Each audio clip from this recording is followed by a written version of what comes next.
எல்லாரும் கைகளை உயர்த்தி சொல்லுங்க பார்க்கலாம். அல்லேலூயா, அல்லேலூயா, அல்லேலூயா. இந்த பாடல் ஒரு அழகான ஒரு விடுதலையின் பாடல்.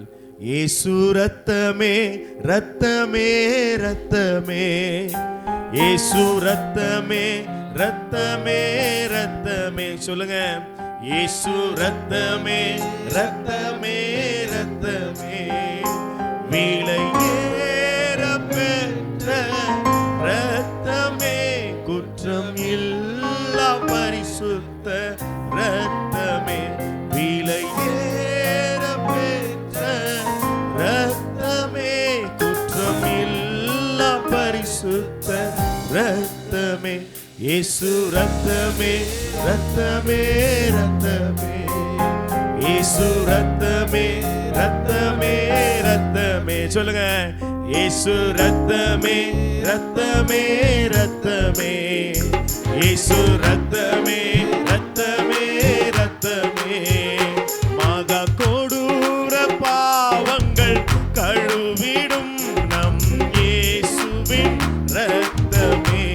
சொல்லுங்க, மகா கொடூர பாவங்கள் கழுவிடும் நம் இயேசுவின் ரத்தமே, மகா வியாகுல வேதனையால் வியர்வை ரத்தமாய் வெளிவந்ததே, மகா வியாகுல வேதனையால் வியர்வை ரத்தமாய் வெளிவந்ததே, இயேசு ரத்தமே ரத்தமே. கல்வாரி ரத்தம் ரோமர் மேலே இறங்கி வருகிறது. கிறிஸ்துவின் ரத்தத்தினாலே ஒரு விடுதலை, அவருடைய ரத்தம் சிந்தப்பட்டதினாலே ஒரு அன்பு இறங்கி வந்தது. ஹல்லேலூயா. சொல்லுங்க, இயேசு ரத்தமே ரத்தமே ரத்தமே, இயேசு ரத்தமே ரத்தமே ரத்தமே, விலையேற பெற்ற ரத்தமே, குற்றம் இல்லா பரிசுத்த ரத்தமே, விலையேற பெற்ற ரத்தமே, குற்றம் இல்லா பரிசுத்த ரத்தமே, இயேசு ரத்தமே ரத்தமே. இதை கிறிஸ்துவின் ரத்தத்தின் வல்லமை ஒவ்வொரு மேல சபை நடுவில் அது பாய்ந்து வருவதாக. கிறிஸ்துவின் அடிக்கப்பட்ட ஆட்டுக்குட்டியின் ரத்தம் ஒவ்வொரு மேல ஒவ்வொரு மேல ஒவ்வொரு மேல இறங்கி இறங்கி இறங்கி இறங்கி இன்னைக்கு ஒரு விடுதலை, இன்னைக்கு ஒரு அற்புத சுகம், இன்னைக்கு கட்டுகள் அவிழ்க்கப்படுவதாக. கட்டுகள் அவிழ்க்கிற ஒரு அக்கினி, கட்டுகள் அவிழ்க்கிற ஒரு அக்கினி எங்கள் சபை நடுவில் இறங்கி வருவதாக. ஹல்லேலூயா. ஓ ரபலதரதரவா. கர்த்தர் நல்லவர் நல்லவர் நல்லவர் நல்லவர் நல்லவர். ஓ ஹல்லேலூயா. ஓ ரபபபபபா. இயேசுவே, உம்முடைய ரத்தத்தின் வல்லமை, கல்வாரி ரத்தம், பாவங்களை சுத்திகரிக்கிற ரத்தம், ஓ எல்லா சாத்தானின் வல்லமைகளை உடைக்கிற ஒரு ரத்தம், ஓ சத்துருவின் கிரியைகளை சங்கார வல்லமைகளை உடைத்து போன ரத்தம் எங்கள் சபை நடுவில் இறங்கி வருவதாக. ஹல்லேலூயா. ஆமென் ஆமென் ஆமென் ஆமென்.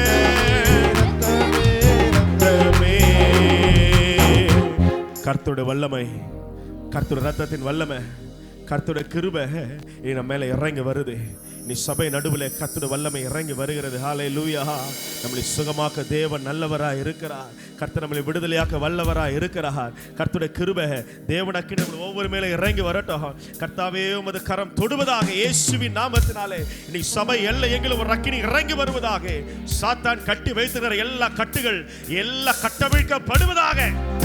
உடைவதா இயேசுவின் நாமத்தால். கிரிகளை உடைக்கிற அந்தகார வல்லமையில் எல்லா சபை நடுவில் உடைந்து போவதாக. கர்த்தர் விடுவித்து ஆசீர்வதிங்க. இயேசுவின் நாமத்தில் வேண்டுகிறோம் நல்ல பிதாவே.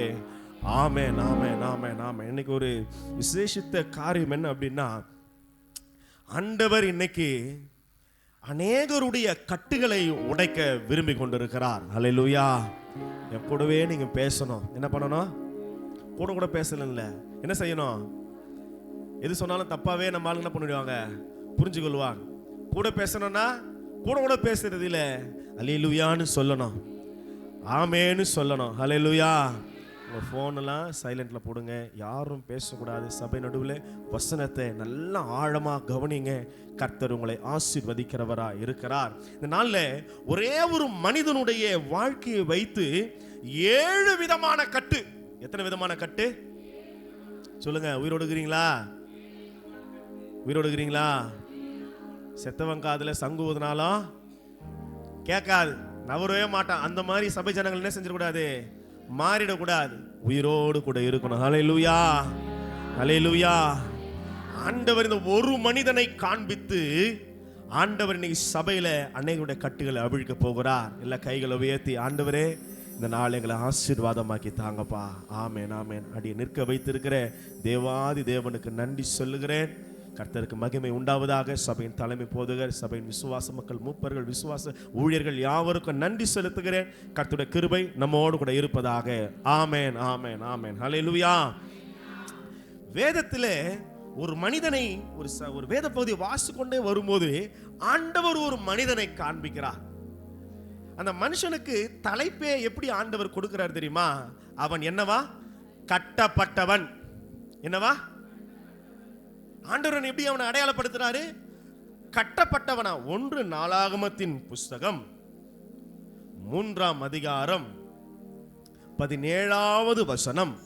1 நாளாகமம் சொல்ல சொல்ல வாசிங்க, சொல்றத மட்டும் வாசிங்க. 1 நாளாகமம் 3:17 வாசிங்க பார்க்கலாம். கட்டுண்ட எகோனியாவின் குமாரர். கட்டுண்ட எகோனியா. என்னவா? கட்டுண்ட எகோனியா. என்ன பேரு? எகோனியா. இந்த எகோனியா யாருடைய பேர் அப்படின்னா, யோயாக்கீம் என்கிற ஒரு ராஜா இருக்கிறார் தாவீதின் வம்சத்திலே. நல்லா கவனிங்க, நல்லா கவனிங்க. யோயாக்கீம் என்கிற ஒரு ராஜா இருக்கிறார். அவனுடைய மகன் பெயர் என்னன்னா யோயாக்கீன். 2 ராஜாக்கள் 24. நான் சொல்லிடுறேன், யார் என்னன்னு சொன்னாதான் அது புரியும். ஏன்னா பேர் ஒரே மாதிரி இருக்கும். யோயாக்கீம்னு ஒரு அப்பா பேரு, யோயாக்கீன் ஒரு பையன் பேர். நல்லா கவனிங்க. 2 ராஜாக்கள் 24 6ஆம் வசனம். யோயாக்கீம் தன் பிதாக்களோட நித்திரையடைந்த பின். யோயாக்கீம் அப்படின்றது யாருடைய பேரு? அப்பாவுடைய பேரு. யோயாக்கீம் 2 நாளாகமம் 2 ராஜாக்கள், மன்னிக்கணும், 2 ராஜாக்கள் 24 6 7. சாரி. யோயாக்கீம் தன் பிதாக்களோட அப்பா இறந்த பின்பு அவன் குமாரனாகிய யார் வரது? இப்போ யோயாக்கீன். யோயாக்கீன் அவன் அவன் ஸ்தானத்திலே ராஜாவாகிறான். ஹல்லேலூயா. அப்ப 8ஆம் வசனம் சொல்லுது, யோயாக்கீன் ராஜாவாகிற போது 18 வயசாயிருது. எத்தனை வருஷம் தான் அரசாள்றாரு? 3 மாதம். 3 மாசம் 10 நாள். இவ்வளவுதான் அவருடைய ஆளுகை. இந்த ராஜாவுக்கு இன்னொரு பேர் இருக்கிறது. என்ன தெரியுமா? எக்கோனியா. இந்த யோயாக்கினுடைய இன்னொரு பேர் என்னது? எக்கோனியா. வேதம் இன்னொரு இடத்துல சொல்லுது கோனியா. அதாவது அதனுடைய ராஜாவை அழைக்கிற அந்த பெயர்கள் ஒரு வித்தியாசமான ஒரு மனுஷன் தான். எக்கோனியான்னு சொல்லப்படுகிறது, கோனியா அப்படின்னு சொல்லப்பட்டிருக்கிறது, யோயாக்கின். இது எல்லாமே யாருடைய பேரு தான்? ஒருவனுடைய பேரு தான். இப்ப நாளாகமத்துல இந்த ஒரு மனிதனுக்கு அடையாளம் என்னமா சொல்லப்படுது? கட்டுண்ட. அவன் ஆண்டவர் எப்படி காண்பிக்கிறார் வேதத்துல? அவன் ஆவிக்குரிய மனிதன் தானே, தாவீதினுடைய சந்ததி தானே, ஒரு அபிஷேகம் பெற்ற ஒரு மனிதனுடைய வித்து தானே, சந்ததி தானே. இன்று ஆவிக்குரிய தேவனுடைய பிள்ளையே கர்த்தர் நமக்கு ராஜஸ்தானத்தில் வைத்திருக்கிறார், சபையை நடுவில் வைத்திருக்கிறார். ஆனா ஆவிக்குரிய மனிதர் வாழ்க்கையிலேயும் சில கட்டுகள் வருகிறது. அதான் பவுல் சொல்றாரு, நீ ஆரம்பிக்கும் போது எதில் ஆரம்பிச்ச?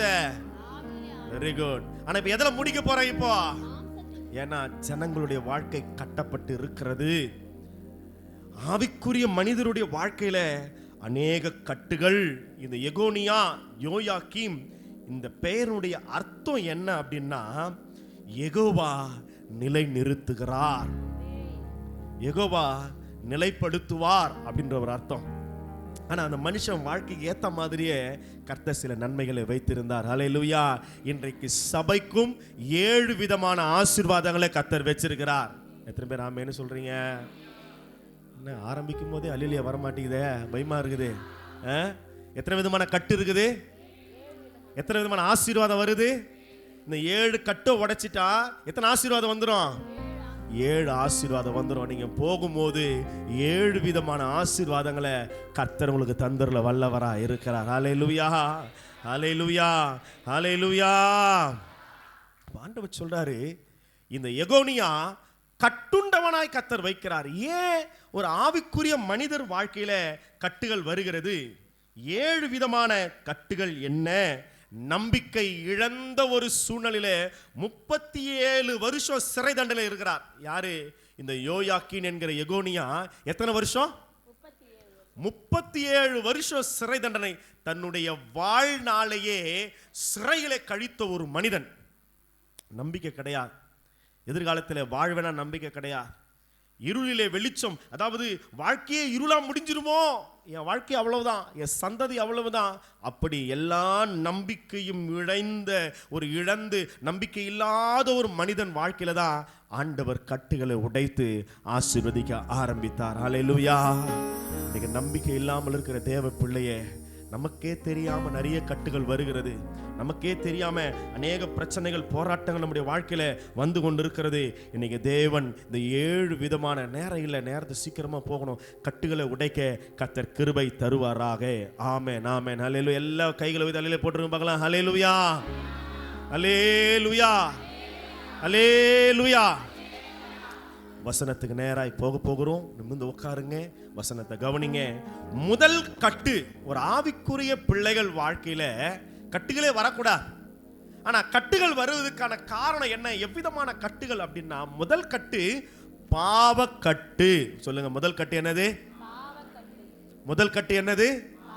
பாவம் செய்கிற மனிதனை அந்த பாவம் என்ன செய்யும்?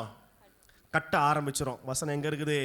வசனம் சொல்லுது, நீதிமொழிகள் 5ஆம் அதிகாரம் 22ஆம் வசனத்துல, துன்மார்க்கனை அவனுடைய அக்கிரமங்களே. ஒருத்தன் பாவம் செய்யறானா, நல்லா கவனிங்க சபையே, நல்லா கவனிங்க.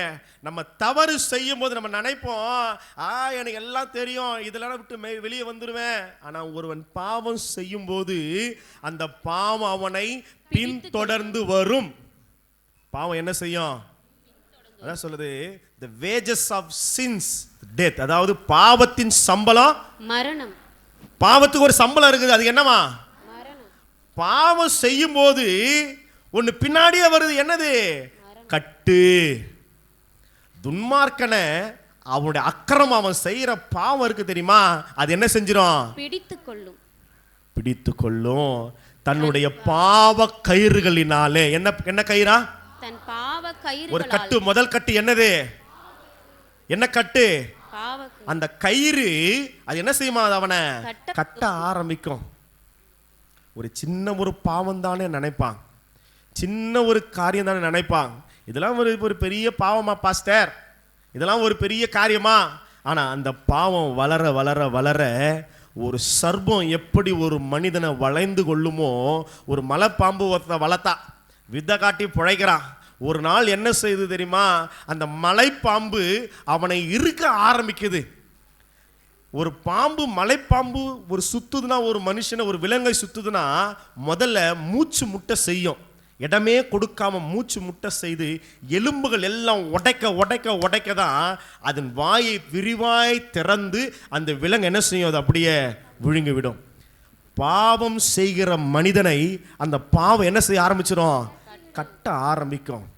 பாவத்தினாலே அவன் கட்டப்பட அவனுடைய எதிர்காலத்தையே பிசாசு கேள்விக்குறியா மாத்திடுறான். அவனுடைய வாழ்க்கையில நம்பிக்கையை குலைத்து போடுகிறான். எகோனியா கர்த்தருடைய பார்வைக்கு பொல்லாப்பானதை செய்கிறானா. வேத வசனம் நிறைய இருக்குது, நம்ம சுருக்கமாக போகிறேன். இந்த யோயாக்கீன் கர்த்தருடைய பார்வைக்கு பொல்லாப்பானதை செய்யறான். அப்ப கர்த்தருடைய வசனத்துக்கு விரோதமா எது சரியோ எது தவறோ அதை நம்ம என்ன செய்யக்கூடாது வாழ்க்கையில? அல்லேலூயா. வசனத்துக்கு மீறி எதுவும் நம்ம என்ன செய்யக்கூடாது? செய்யக்கூடாது. கர்த்தருடைய பார்வைக்கு நலமானதை செய்யும். ஆதியாகமத்தில் ஒரு மனுஷனுக்கு ஆண்டவர் சொல்றாரு, நீ நன்மை செஞ்சா மேன்மை வரும், நீ பாவம் செய்கிற தீமை செய்கிற அப்படின்னா உன் வாசற்படியில் எது படுத்துன்னு இருக்கும்? ஆதியாகமம் 4ஆம் அதிகாரம் 7ஆம் வசனத்தில் ஆண்டவர் சொல்றாரு, நன்மை செய்தால் உனக்கு மேன்மை இல்லையோ, நீ நன்மை செய்யல அப்படின்னா கர்த்தருடைய பார்வைக்கு நீ பொல்லாப்பானதே செய்யற, என்னை கேட்க ஆள் கிடையாது, எனக்கு எல்லாமே தெரியும். போதகத்தை வெறுக்கிறாங்க இந்த நாட்களில். வசனத்தை கேட்கறது கிடையாது, வசனத்தின்படி வாழ்றது கிடையாது, வசனத்து மேல ஒரு விருப்பு கிடையாது. வசனத்தை விரும்பணும், வார்த்தைகளை விரும்பணும், சத்தியத்தை விரும்பணும். ஞாயிற்றுக்கிழமை ஆராதனைக்கு தலை போனாலும் சபையில வந்து உட்காரணும். பாவத்தை விரும்பும் போது அது வாசப்படியில என்ன பண்ணிருக்குமா? அது படுத்திருக்கும், வாசப்படியிலே படுத்திருக்குது. முதலாவது ஒரு மனுஷன் வாழ்க்கையில வருவது பாவக்கட்டு. சிம்சோனை அந்த ஸ்திரீயானவள் கட்டினாளையா. அபிஷேகம் பெற்ற மனிதன் தான், கோட்டை கதவுகளை பெயர்த்து தோள்களை சுமந்து கொண்டு போன ஒரு வல்லமை பராக்கிரமம் நிறைந்த ஒரு மனிதன் தான். அவனை தொட யாராலுமே முடியாது. வேதத்தில் ஒரு பெரிய ஒரு பராக்கிரமசாலி, அந்த அளவுக்கு ஒரு பலம் உள்ளவன்னா சிம்சோனை மாதிரி யாருமே கிடையாது. ஆனா அப்படிப்பட்ட ஒரு மனிதனையும் பாவம் என்னதமா செஞ்சிச்சு? கட்ட ஆரம்பிக்குது. ஆண்டவர் நமக்கு சொல்லி கொடுக்கிறார் வேதத்தில். பாவம் சின்னதா இருந்தாலும் பாவம் தான். ஒரு சிறிய நெருப்பு பெரிய காட்டை என்ன செஞ்சிருது? ஒரு மரத்திலிருந்து பல்லாயிரக்கணக்கான தீக்குச்சிகளை உருவாக்குறாங்க. ஆனா அந்த ஒரே ஒரு தீக்குச்சி என்ன செய்யும்? பல்லாயிரம் மரங்களையும் அழித்து விடும். இன்னைக்கு நம்ம இது சின்ன பாவம், இது பெரிய பாவம் நினைக்கிற எல்லாமே நம்மளை கட்டி கொண்டிருக்கிறது. இனி விசுவாசிகள் வாழ்க்கையில ஆவிக்குரிய மனிதர்கள் அநேகர் இன்றைக்கு கட்டப்பட்டு கொண்டிருக்கிறார்கள் ஆவியிலே. காரணம் தெரியுமா? இன்னும் ரகசியங்கள், மறைவுகள், பாவங்கள். தாவீது சொல்றாரு, மறைவான பாவங்களுக்கு என்னை விலக்கி காத்து கொள்ளுங்கப்பா. அந்த மறைவு ஒரு நாள் என்னவா மாறிடும்? துணிகரமா மாறிச்சுன்னா தலைக்கு என்ன போயிடும்? கர்வம் போயிடும். என்னை அவன் கேட்க முடியும், என்னை கேட்க ஆளே. துணிகர பாவங்கள் என்னை ஆண்டு கொள்ள விடாதேயும் சொல்றாரா இல்லைங்களா?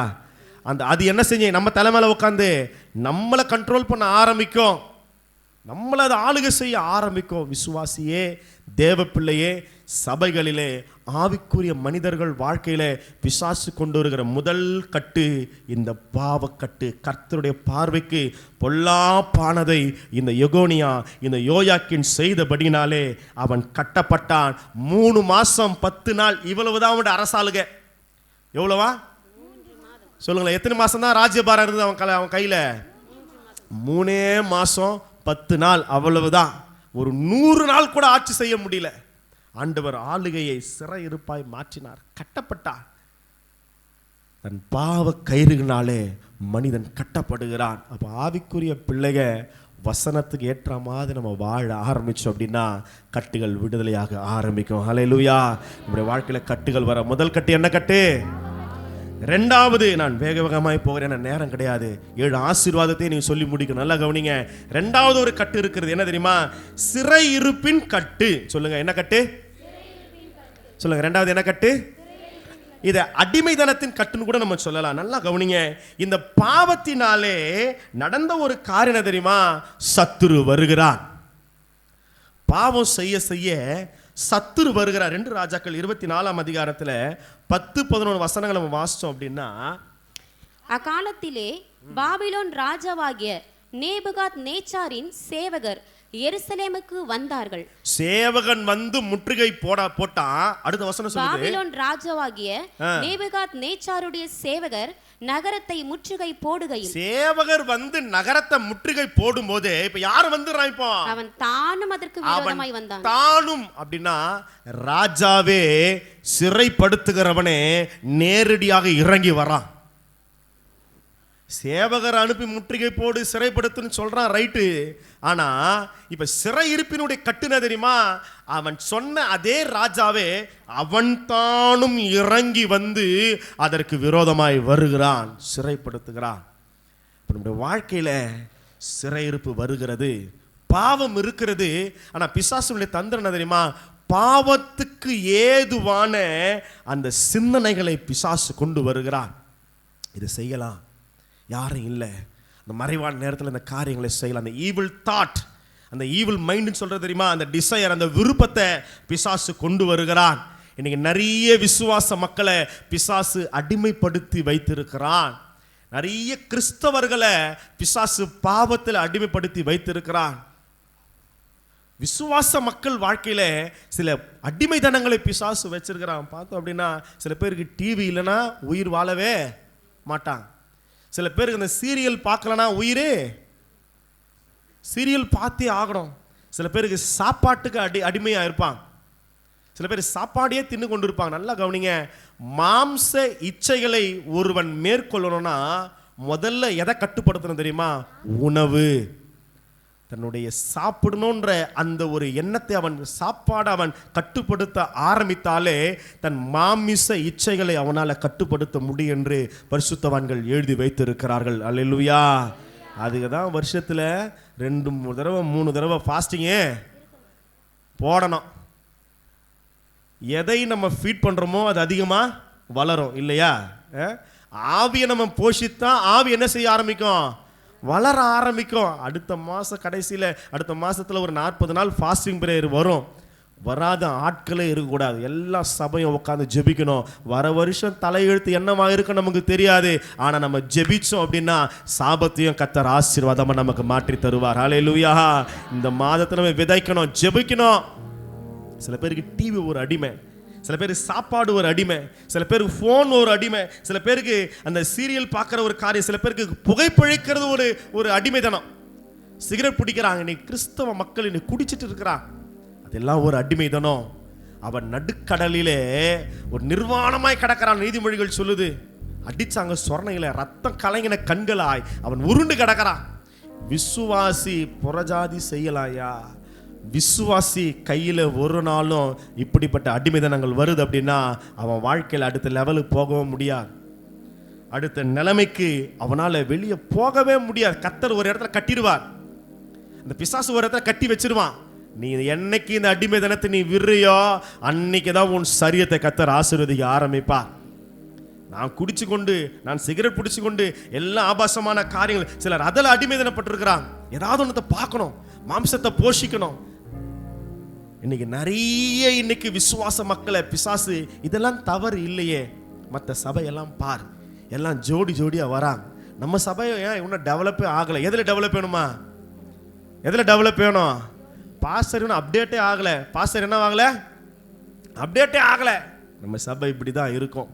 சபைக்குன்னு ஒரு ட்ரெடிஷன் இருக்குது, சபைக்குன்னு ஒரு கட்டுப்பாடுகள் இருக்கிறது. சபைக்கு ஜனங்கள் கட்டுப்பட்டு நடந்தாதான் அது தேவ சபையா இருக்கும். அல்லேலூயா, அல்லேலூயா. உலகத்தில் இருந்துக்கிற காரியங்களை எங்க கொண்டு வந்துடக்கூடாது? சபைக்கு கொண்டு வரக்கூடாது. சபையானது வேதத்தினாலே தேசத்தை சுத்திகரிக்கிற ஒரு இடம். அல்லேலூயா. இந்த இடத்தை தீட்டுப்படுத்தக்கூடாது. ஆண்டவர் சொல்றார் ஏசியாவில், போஜன இடங்கள் எல்லாம் வாந்தியினாலும் அசுத்தங்களினாலும் நிறைந்து இருக்கிறது. சபையை வெளியிருக்கிற அழுக்குகளை கொண்டு வந்து உலக காரியங்களை கொண்டு வரக்கூடாது, சபைக்குள்ள கொண்டு வரக்கூடாது. அல்லேலூயா, அல்லேலூயா. இன்னைக்கு ஒரு விசுவாசி ஏன் கட்டப்பட்டு இருக்கிறா? வாழ்க்கையில் ஆசீர்வாதம் இல்லைன்னா புறஜாதியை விட, ஆண்டவரை அறியாத மனிதர்களை விட எல்லாம் யாருக்கு தான் தெரியுது? சொல்லுங்களேன், சொல்ல யாருக்கு தெரியுது? நமக்கு தான் நிறைய தெரியுது. நல்ல நாள் பார்க்கறது யாரு? சொல்லுங்க, நல்ல நாள் பார்க்கறது யாரு? நம்ம தான் பார்ப்போம். அமாவாசை பார்க்குற ஆள் யாரு? ஒரு கல்யாணம், ஒரு சீமந்தம், வேற என்ன இது? ஒரு பிறந்தாலும் அன்னைக்கு தான் வருது. வேற வழி, அது வேற வழி இல்லாமல் அன்னைக்கு வைக்கிறாங்க. பிறந்தாள் எப்போ வேணாலும் வைக்கலான்னாக்கா அதுக்கு கேலண்டர் தூக்கி ஞாயிட்ட போடுவாங்க. பஞ்சாங்கம் ஜோசியங்கிட்ட இப்போ உட்கார, அவனே வழி இல்லாமல் தான் ரோட்டில் கிளி வச்சுன்னு உட்காந்துக்கிறான், சும்மா பறக்கிற கிளியை. அவங்கிட்ட போய் கையை கொடுத்து பஞ்சாங்கத்தை கொடுத்து வாழ்க்கையில் மேலே வரவே முடியாது. நல்லா புரிஞ்சுக்கொள்ளுங்க. ஆவிக்குரிய மனிதர்கள் எப்படிப்பட்ட மதிய இனத்தை செய்யக்கூடாது. வாழ்க்கையில் கட்டப்படுவாய், வாழ்க்கையில் கட்டப்படுவாய். விட்டு வந்த மார்க்கத்தில் இருந்தால் கத்த நம்மளை ஒரு வெளிச்சத்துக்கு கொண்டு வந்திருக்கிறார். அந்தகாரத்திலிருந்து கத்த நம்மளை பிரகாசமான வெளிச்சத்துக்கு கொண்டு வந்திருக்கிறார். ஆச்சரியமான ஒளி கொண்டு வந்திருக்கிறார். இன்னும் சுத்தி போடுற காரியம், ஆலங்கலக்கணும், பூ போடணும், இத்தனை தட்டு வைக்கணும், இத்தனை உருண்டை சோறு வைக்கணும், இத்தனை சுத்தணும். ஏன் இத்தனை சுத்துற? 5 சுத்துற, 7 சுத்து, 3 சுத்து நிறுத்திட்டியே. இதெல்லாம் சொல்றது யாராதமா இருக்கும்? விசுவாசியாக தான் இருக்கும், கோயிலுக்கு போகிற ஆளாக தான் இருக்கும். அவன் சொல்ற நல்லா கேளுங்க. புறஜாதியினுடைய காரியம் ஆண்டவர் ஏன் தெரியுமா சொல்றாரு? உன்னை கானானுக்கு நான் அனுப்புறேன்ப்பா, அங்க போய் என்ன செய்யாத? பொண்ணு எடுக்காத, பொண்ணு என்ன செய்யாத சொல்றாரா இல்லைங்களா? எங்க எங்க எங்க கொடுக்கூடாது? ஆண்டவரை அறியாத சந்ததியில ஜாதி இடத்துல என்ன செய்யாது? நீ பொண்ணு கொடுக்காத, பொண்ணு எடுக்காது. என்ன பண்ணிடுவாங்க தெரியுமா? கொஞ்சம் கொஞ்சமாவும் இருதயத்தை என்ன பண்ணிடுவாங்க? அவங்க கவர்ந்து எங்க கொண்டு போய் நிறுத்திடுவாங்க? இப்போ விக்கிரக ஆராதனை கொண்டு வந்துடுவாங்க. நீ அங்க போயிடணும்.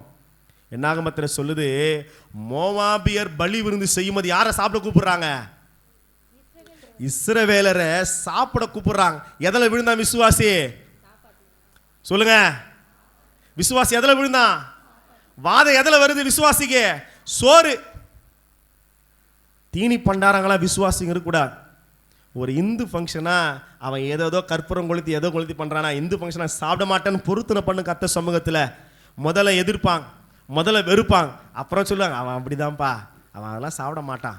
உன்னை குறித்த ஒரு அடையாளத்தை உருவாக்கு. முதல்ல எல்லாரும் தள்ளிப்புட்டு சேரில் போய் உட்காந்து தின்னுபிட்டு வரக்கூடாது. சாபத்தை கட்டிடக்கூடாது. நிறைய பேர் வயிற்றுல மருந்து இருக்குது, சாபம் இருக்குது. நிறைய பேர் வயிற்றுல இன்னும் மைசூர் பாக்கு இன்னும் தங்கி இருக்குது. நிறைய பேர் வயிற்றுல இன்னும் சாம்பார் சாதம் வத்த குழம்பு இன்னும். இந்து கல்யாணத்தில் கூட சாப்பிடாத. ஒரு இந்து ஃபங்க்ஷனா சொந்தக்காரா போ, அவங்களுக்கு என்ன செய்யணுமோ செஞ்சுட்டு வந்துக்கினே இரு. நீ சாப்பிட சாப்பிட உன் போஜனத்தினாலே உன் பரிசுத்த சரீரத்தை தீட்டுப்படுத்துகிறாய்ன்னு அர்த்தம். அல்லேலூயா. சில பேர் இன்னும் அந்த மார்க்கத்திலிருந்து வெளியே வரல. எங்கே போனாலும் சோத்துன்றது, எங்கே போனாலும் முதல்ல வாரி கொட்டுகிறது. கொஞ்சோன்னு கூட டப்பால என் பிள்ளைங்க வீட்டில் இருக்கும். நீ சாபத்துக்குள்ளாகிறது இல்லாமல் பார்சல் கட்டி எங்கே எடுத்துன்னு வர சாபத்தை? ஹலோ, எங்கே வருது சாபம்? வீட்டுக்கு வருது. ஒரு விசுவாசி, பரிசுத்தவான், ஒரு ஊழியக்காரங்க பொருத்தனை செய்யுங்க. என்ன தெரியுமா? புறஜாதி காரியங்கள், விக்கிரகங்களுக்கு படைக்கப்பட்டவைகள் எவைகளும் நான் தொடுவது இல்லை. அல்லேலூயா. இந்த நாள் பார்க்கறது, நட்சத்திரம் பார்க்கறது, ஜோசியம் பார்க்கறது, இந்த விக்கிரக ஆராதனை ஈடுபடுவது, இது அத்தனையும் தவறு. அல்லேலூயா. இனி புதுசு புதுசாக கண்டுபிடிக்கிறான். இது பெந்தகோஸ்தே சபை தானே? பதில் சொல்லுங்க. ஆவிக்குரிய சபை தானே? ஆவிக்குரிய சபையில் இருக்கிறவங்க வேளாங்கண்ணிக்கு போகணும்னு ஆண்டவர் எங்கன்னா எழுதி வச்சுக்கிறாரா? அச்சர பக்கத்தில் போய் நைட்டு ஃபுல்லாக உக்காணுன்னு ஆண்டவர் எங்கன்னா சொல்கிறாரா? இந்த புதுசு புதுசாக வினோதமான உபதேசங்களை சபைக்குள்ளே கொண்டு வரக்கூடாது. அது ஒரு கட்டு. பிசாசு உன்னை கட்டி கொண்டிருக்கிறான் அர்த்தம். அல்லேலூயா, அல்லேலூயா, அல்லேலூயா. குழந்தைக்கு முடி எங்கே ஒரு 2 ரூபா பிளேடு இருந்தால், ஒரே ஒரு பிளேடு இருந்தால் போதும், எங்கே வேணாலும் மொட்டை அடிக்கலாம். அந்த முடியை வேளாங்கண்ணிக்கு தான் போய் கொடுக்கணும்னு ஆண்டவர் எங்கே சொன்னார்? அது விக்கிரக ஆராதனை தானே, அது கர்த்தருக்கு பிரியமில்லாத காரியம் தானே. நடக்கிறதா தெரியுமா? நீ போயிட்டு வரும்போது சாத்தான் உன் பின்னாடியே வருவான். உன் குடும்பத்தில் ஆசீர்வாதத்தில் கையை வைப்பான். உன் குடும்பத்தில் வியாதி கொண்டு வரும், வறுமையை கொண்டு வருவான். உன் பிள்ளைங்க வாழ முடியாது, வியாதிக்கு உட்படும். கர்த்தருக்கு பிரியமில்லாத பொல்லாப்பான காரியத்தை விசுவாச மக்கள் செய்யவே கூடாது. எல்லா விசுவாசிங்க வாழ்க்கையில் வந்து கொண்டிருக்கிறது. இது தவறு இல்லை. நிறைய பேர் சொல்லலாம் இதெல்லாம் தப்பா, தப்புதான் சொல்றதுக்கு ஆள் இல்லைன்னா அது தவறு, நல்லது கிடையாது, அது சரியாகாது. கர்த்தருடைய வேதத்தை கொண்டு சொல்லுகிறேன், இவைகள் தவறு. கண்கள் திறக்கப்படட்டும். என்னை பிசாசு கட்டி கொண்டிருக்கிறான், சிறையிருப்பு அடிமைதனப்படுத்தி கொண்டிருக்கிறான். சத்துரு வருவான், ஆளுக போயிரும். எரேமியா 22ஆம் அதிகாரத்தில் இந்த யோயாக்கீன் என்கிற கோனியாவை குறித்து தீர்க்கதரிசி சொல்லுகிறார். 22ஆம் அதிகாரம் எரேமியா 24 இருந்து வாசித்தோம் அப்படின்னா, யூதாவின் ராஜாவாகிய யோயாக்கீன் குமாரன் கோனியா என் வலது கையின் முத்திரை என்னவா இருக்கிறாரு? கோனியா, அதாவது எகோனியா, யோயாக்கீன் எல்லாம் ஒரே ஆள் தான். வலது கையில, யாருடைய வலது கையில? கர்த்தருடைய வலது கையில முத்திரை மோதிரமா இருந்தாலும் அதை கலட்டி எரிந்து போடுவேன், நான் கலட்டி தூக்கி போட்டுருவோம்பா அப்படின்றார் ஆண்டவர். சரியில்லைன்னா நீ என்னதான் அழகு, என்னதான் திறமை, என்னதான் நீ வானத்தையே இறக்குற அளவுக்கு நீ பாட்டு பண்ணாலும் கர்த்தர் கீழே தள்ளிடுவார் சாத்தான. அல்லேலூயா, அல்லேலூயா. திறமைனால கர்த்தருக்கு பிரியமா மாற முடியாது, பணத்தினால கர்த்தருக்கு பிரியமா மாற முடியாது, எனக்கு எல்லாமே தெரியுன்றனால மாற முடியாது. ஆண்டவர் சொல்றாரு, நீ வலது கையில முத்திரை மோதிரமா இருந்தாலும் நான் கலற்றி எரிந்து போடுவேன். ஆண்டவர் கலட்டி தூர போட்டுருவார். அடுத்த வசனம் சொல்லுது, நல்லா கவனிங்க. உன் பிராணனை வாங்க தேடுகிறவன் கையிலும் நீ பயப்படுகிறவன் கையிலும் உன்னை ஒப்பு கொடுப்பேன். பாபிலோன் ராஜாவாகிய நேபுகாத் நேச்சாரின் கையிலும் கல்தேரின் கையிலும் ஒப்பு கொடுப்பேன். உன்னையும் உன்னை பெற்ற தாயையும் உன் ஜன பூமியாயில்லாத அந்நிய தேசத்திலே துரத்தி விடுவேன். அங்கே சாவீர்கள். என்ன வந்துருது? இப்போ சாபம் வந்துருது. கர்த்தருடைய வசனத்துக்கு கீழ்ப்படியில அப்படின்னா நான் எதை சுமக்க ஆரம்பித்து விடுகிறேன்? சாபம் வந்துருது. ஒரு அடிமைதனம் வந்து சிறையிருப்பு வந்துருது. கர்த்தர் இன்னைக்கு சொல்றாரு, வசனத்துக்கு நீ கீழ்ப்படிய ஆரம்பி. முதல் கட்டு என்ன கட்டு? பாவ கட்டு. ரெண்டாவது என்ன கட்டு? அடிமைதானா. விசுவாசி அடிமையில இருக்கக்கூடாது. பாவத்துக்கும் சாபத்துக்கும் மிக்கிற காரியம் எந்த ஒரு கெட்ட பழக்கத்துக்கும் விசுவாச மக்கள் என்ன செய்யக்கூடாது? அடிமைப்பட்டு இருக்கக்கூடாது. திருவிந்து மட்டும் பயபக்தியா வந்து சோத்திர ஆண்டவரே என்ன மன்னிச்சிருங்க ஆண்டவரே திருவிந்து வாங்கிட்டு போய் முடிஞ்ச உடனே அதே காரியத்தை கையில் எடுக்கூடாது. திருவிந்து வாங்கின பிறகுதான் பிசாசிய நுழையிறான். யாருக்குள்ள? பண ஆசை. ஒரு அடிமைத்தனம், பணத்து மேல இருக்கிற அந்த வெறி இருக்கு தெரியுமா? ஐயோ, அந்த ஒரு அடிமைத்தனம் இருக்குது. அந்த அடிமை என்ன கொண்டு போய் முடிச்சுப்பா? மரணத்தில் கொண்டு போய் நிறுத்தினது. பணம் எல்லாருக்கும் தேவை. பணம் ஊழியத்துக்கும் தேவை, குடும்பத்துக்கும் தேவை, பொருளாதார எல்லாத்துக்கும் பணம் தேவை. ஆனால் பணமே வாழ்க்கை அல்ல. அது மேலே அதிக விருப்பம் வைக்க வைக்க அது நம்மளை எதை கொண்டு போய் வச்சிருந்தோம் தெரியுமா? அடிமைத்தனத்தில் கொண்டு போய் வைத்து விடும். ஹல்லேலூயா, ஹல்லேலூயா. சிறை இருப்பின் கட்டு. மூணாவது, இன்னைக்கு எல்லாம் 12-1 மணி தான் நினைக்கிறேன். மூணாவது கட்டு ஆவியில பலவீனத்தின் கட்டு. மூணாவது கட்டு என்ன கட்டு? சொல்லுங்க, என்ன கட்டு? ஆவியில. ஏன் ஆவின்னு சொல்றேன்னா இன்னொரு கட்டு இருக்குது. அது வந்து நம்ம சரீரத்தில் வருகிற ஒரு கட்டு. நல்லா கவனிங்க. அந்த எரேமியா 22 எடுத்தீங்க தெரியுமா? மறுபடியும் அது போடுங்க. மறுபடியும் 22, எரேமியா 22ல வசனம் சொல்லுது, எப்படி ஒரு மனிதன் பலவீனனானான். 22ஆம் அதிகாரம் 28ஆம் வசனத்தை வாசிங்க பார்க்கலாம். கோனியா என்கிற இந்த மனுஷன் அவமதிக்கப்பட்ட உடைந்த சிலையோ. என்னமா? அவன் ராஜாதான். ஆனா என்ன வருது இப்ப அவனுக்குள்ள? இப்போ அவமானம் வருது. ஒருவரும் விரும்பாத பாத்திரமோ. அபிஷேகம் பெற்ற மனிதனுக்குள்ள ஆவியில பிசாசு எதை கொண்டு வரான்? இப்போ பலவீனத்தை கொண்டு வருகிறான். வீக்கா ஃபீல் பண்ண வைக்கிறான். நல்லா கவனிங்க. சிம்சோன் சொன்னா, எப்போதும் போல நான் உதறி தள்ளிவிட்டு, ஆனா அவள் மடியிலே அவனை படுக்க வைத்து நித்திரை செய்ய வைத்து அவனுடைய 7 ஜடைகள் முடிகள் அவ என்ன செய்ய ஆரம்பிக்கிறாய்ப்பா? சிறைக்க ஆரம்பிக்கிறா. முழு மொட்டையா பிசாசு இன்னைக்கு அநேக ஊழியக்காரரை பலவீனப்படுத்தி கொண்டிருக்கிறான் ஆவியில. பைபிள் வாசிக்க விருப்பம் இல்லைன்னு வரும்போதே புரிஞ்சு கொள்ளுங்க. ஜெபம் பண்றதுக்கே விருப்பம் வர மாட்டேங்குது, ஜெபிக்கவே முடியலன்னும் போதே நினைச்சு கொள்ளுங்க, ஆவியில பிசாசு உங்களை எதுக்குள்ள கொண்டு போறான்? பலவீனத்துக்குள்ள கொண்டு போகிறான். பார்த்தீங்கன்னா கொஞ்ச நாள்ல ஜெபம் மங்கி போயிடும், வேத வாசிப்பு மங்கி போயிடும், குடும்பத்தில் பிரச்சனைகள் வரும், போராட்டங்கள் வரும், வியாதிகள் வரும், பலவீனங்கள் வரும். ஒரு ஆவியிலே பலமாய் நின்றவர்கள் ஆவியில வீக்கா ஃபீல் பண்ணுவாங்க. ஜபம் ஓடாது, யாருக்காவது ஜெபிக்கணும்னு தோணாது, நம்ம ஜெபிக்கணும்னு தோணாது, குடும்பத்தை நடத்த தோணாது. நல்லா கவனிச்சு கொள்ளுங்க. ஆவிக்குரிய மனிதர் வாழ்க்கையில பிசாசு பலவீனங்களை கொண்டு வருகிறார். நடக்கிற காரியம் தெரியுமா? அவமானம். ஆண்டவர் சொல்றாரு, திரும்ப அவன் வருவது இல்லை. 27ஆம் வசனத்துல திரும்புவதற்கு தங்கள் ஆத்துமா வாஞ்சித்தோம், அவங்க தேசத்துக்கு அவன் என்ன செய்ய முடியாது? திரும்பி வருவதில்லை. நல்லா கவனிங்க. முன்பு இருந்த ஆவிக்குரிய நிலைமையில நம்ம அப்படியே நம்ம மேலே ஏறி போகணும். ஆவிக்குரிய நிலைமையில என்ன செய்யணும்? விசுவாச மக்கள் முன்னேறி போகணுமே தவிர இறங்கி வந்துட்டோம்னு வச்சுக்கொள்ளுங்களேன், திரும்ப அந்த நிலைமைக்கு வர்றது ரொம்ப ரொம்ப ஆழத்துக்கு போயிடக்கூடாது. ஆவியில பலவீனனா போயிடக்கூடாது. சிம்சோனை அவள் சிறுமைப்படுத்த தொடங்கினாள். என்ன பண்ணிட்டாளா? அவனுடைய பலம் அவனை விட்டு நீங்கி போனது. ஒரு ராஜா இருக்கிறான், அவன் என்னதம்மா சொல்றான்? 1 சாமுவேலின் புஸ்தகம் 15ஆம் அதிகாரம் 1 சாமுவேல் 15ஆம் அதிகாரம் 29-30 வாசிங்க பார்க்கலாம்.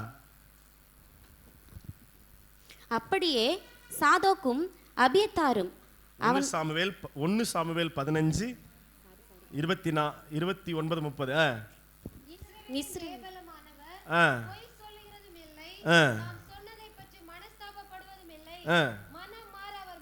அடுத்த வசனம், அதற்கு சவுல், நான் என்ன பண்ணிட்டேன்? பாவம் செய்தேன். எல்லாம் கவனிக்கிறீங்களா? கவனிக்கிறேன். எல்லாம் கைகளை எல்லாம் சொல்லுங்க பார்க்கலாம். ஹல்லேலூயா, ஹல்லேலூயா. சவுல் சொல்றாரு, நான் பாவம் செய்தேன். இந்த ஜனங்கள்லாம் என்ன பலவீனனா பார்த்துருவாங்க. சவுல் பயந்த ஒரு விஷயம் தெரியுமா?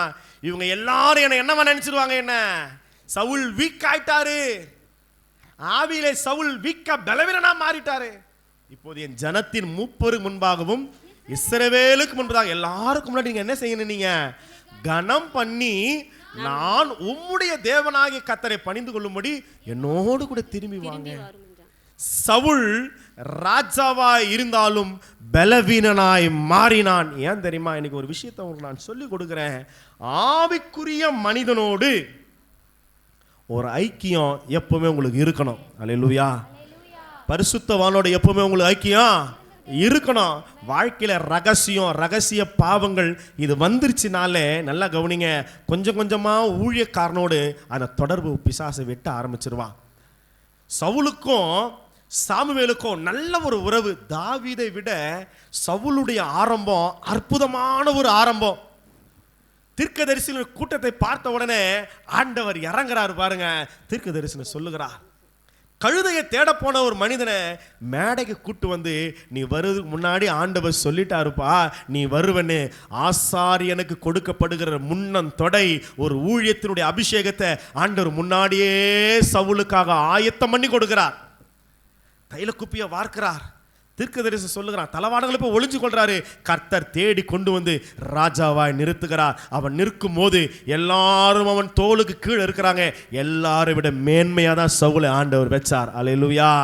ஆனா ரகசியம் பாவங்கள் வருகிற போது ஊழியக்காரனோடு உறவு போயிருது.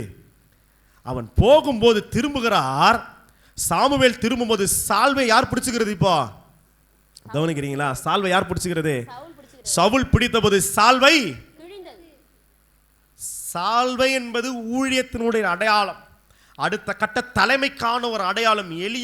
எலிசாவின் மீது சால்வையை போடுகிறார்னா அடுத்த ஊழியத்தில் அடுத்த ஒரு தலைமுறையாய் அடுத்த ஒரு தலைவனாய் கர்த்தர் நியமிக்கிறார். அந்த ஸ்தானம் என்ன செஞ்சிச்சு? இப்போ கிழிஞ்சு போயிருச்சு. அகியா தான் போர்த்து கொண்டிருக்கிற சால்வையை பிடித்து 12 துண்டுகளா கிழிச்சு கொடுக்குறார். ஏன் தெரியுமா? ராஜ்யபாரத்தை கிழிச்சு கொடுத்துடுறார். நல்லா புரிஞ்சுக்கொள்ளுங்க. உனக்கும் சபை ஊழியருக்கும் பரிசுத்தவானோடு இருக்கிற ஐக்கியத்தை என்னைக்குமே நீங்க என்ன செஞ்சிடக்கூடாது?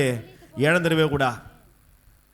நல்லா பேசுற விசுவாசி திடீர்னு பேசவே மாட்டாங்க, திடீர்னு சபைக்கே வரமாட்டாங்க, உறவு கெட்டு போயிடும், உறவுல இருக்க மாட்டாங்க. பார்த்தீங்கன்னா பிசாசு அவர்களை பலவீனத்தில் ஆவியில பலவீனராய் மாற்றி கட்டுகளை கொண்டு போய் நிறுத்திடுவான். சபைக்கே வர முடியாமல் போயிடும்.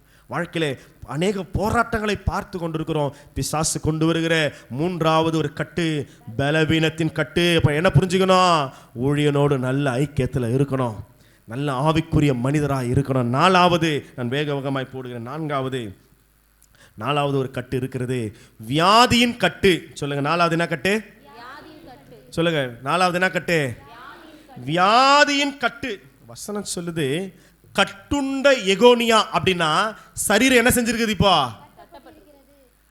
விசுவாசியினுடைய சரீரத்தில் பிசாசு என்ன செய்யறான்? இப்போ கை வைக்கிறான், சரீரத்தை கட்டி வைக்கிறான். லூக்கா 13ஆம் அதிகாரத்தில் நான் நேரம் சுருக்கமா சொல்றேன்.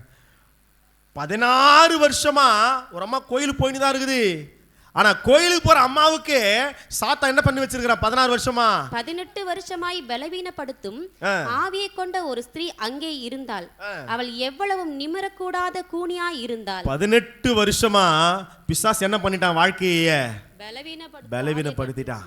ஆனா எங்க போறாங்க? கரெக்டா சபைக்கு தான் போறாங்க. ஆனா இயேசுவானவர் வருகிறார், சொல்றாரு, சாத்தான் 18 வருஷமாய் கட்டி வைத்திருக்கிற இந்த ஆபிரகாமின் குமாரத்தியாக இவளை விடுவிக்க வேண்டியதில்லையோ? சபைக்குள்ள இருக்கிறவனுடைய சரீரம் கட்டப்பட்டு இருக்கிறது. இன்னைக்கு சரீரத்தை பிசாசு கட்டி வச்சிருக்கிறான். சங்கீதம் 38ல் 1-8 வசனத்தை வாசிங்கன்னா தாவீது சொல்றாரு, பாவம் செய்ததுனால கர்த்தரோட ஆக்கினை வருது சொல்றாரு. சங்கீதம் 38 நல்லா கவனிங்க, நல்ல வசனத்தை நல்லா கவனிங்க. உம்முடைய கோபம், இப்ப கர்த்தருடைய கோபம் யார் மேல வந்துருச்சு? தாவீது மேல வந்து ஆண்டவர் கடிந்து கொள்றார். அப்புறம் உம்முடைய உக்கிரத்தில் ஆண்டோட உக்கிரகம் திரும்புது. அப்புறம் என்னை தண்டியாதேயும், உம்முடைய அம்புகள் எனக்குள்ளே தைத்திருக்கிறது. யாருடைய அம்பு வருது தாவீதுக்குள்ள? கர்த்தருடைய அம்பு. கர்த்தருடைய அம்பு வருது. உமது கை என்னில் இருக்கிறது. ஆண்டவருடைய கை என்ன செய்யுதா? இருத்துகிறது. இருத்துகிற என்ன அர்த்தம்? இருத்துகிற என்ன அர்த்தம்? என்னம்மா எப்பா இங்க கூட அப்படி எபினி உடைய எபினா அபினா எல்லாம் ஒரே மாதிரி பேர் வைக்கிறாங்க. கை இருத்துது அப்படின்னா நான் போ முன்னாடி ஓட ஆரம்பி. போ முன்னாடி போ ஓடுறா. என்ன பண்ணுது என்ன டைட் ஆகுதா? ஓடுன்ற ஓடு முன்னாடி போ ஓடு. கை இருத்துது அப்படின்னா ஒரு லெவலுக்கு முன்னேறி போகவே மகனை கர்த்தர் ஆசீர்வதிப்பாராக. ஆமென். ஹல்லேலூயா ஹல்லேலூயா. தினேஷ்லாம் கூப்பிட்டா என்ன இழுத்துன்னு ஓடுவான். அதனால சின்ன பையனா கூப்பிட்டேன். நல்லா கவனிங்க. கர்த்தருடைய கை என்ன செய்து தாவீத இருத்துது அப்படின்னா ஆமோஸ் 2:13 வசனம் சொல்லுது, ஒரு வண்டி லோடோட இருக்கும்போது எப்படி அது கஷ்டப்பட்டு மூவ் ஆகுமோ, கோதுமை கட்டுகள் நிறை பாரமாக ஏற்றப்பட்ட வண்டியில் இருத்துகிறது போல நான் உங்களை நீங்கள் இருக்கிற ஸ்தலத்துல ஒரே இடத்துல பிசாசு உட்கார வச்சிருவான். நம்முடைய வாழ்க்கையில கர்த்தருக்கு பிரியமில்லாத காரியம் வருதுன்னா அடுத்த லெவலுக்கு முன்னேறி போகவே பணம் இருக்கும், வசதி இருக்கும், எல்லாமே இருக்கும். ஆனா அடுத்த லெவலுக்கு growth, ஒரு ஆசீர்வாதம் வரவே தாவீதை ஆண்டவர் இருத்துகிறார். மறுபடியும் சங்கீதம் வாங்க 38 வாங்க. அப்புறம் உமது கோபத்தினாலே என் மாம்சத்தில் நல்லா கவனிங்க. இப்ப ஆண்டவர் இப்ப எங்க கையை வைக்கிறாரு? மாம்சத்துல. எங்க வந்துருச்சு? தாவீது மாம்சத்துல ஒரு கட்டு வருது, ஆரோக்கியம் இல்ல. அப்புறம் என் பாவத்தினாலே என் எலும்புகளில் சௌக்கியம் இல்லை. இப்ப எதுக்குள்ள போகுது? இப்போ எலும்புகளுக்குள்ள. கட்டு எங்க போகுது? எலும்புக்குள்ள போகுது. அபிஷேகம் பெற்றவனே மாம்சத்துல எலும்புகளிலே ஒரு சுகவீனத்துக்குள்ள போறான் பாவத்தினாலே. அடுத்து வாசிங்க. என் அக்கிரமங்கள் என் தலைக்கு மேலாக பெருகிச்சு. அக்கிரமம் தலைக்கு மேல பெருகிச்சு, அந்த சுமை என்னால தாங்க முடியல. அடுத்து அவைகள் பார சுமையை போல என்னால் தாங்க கூடாத பாரமாயிற்று. என் மதிக்கேட்டின் நிமித்தம் என்னவா? எதனால?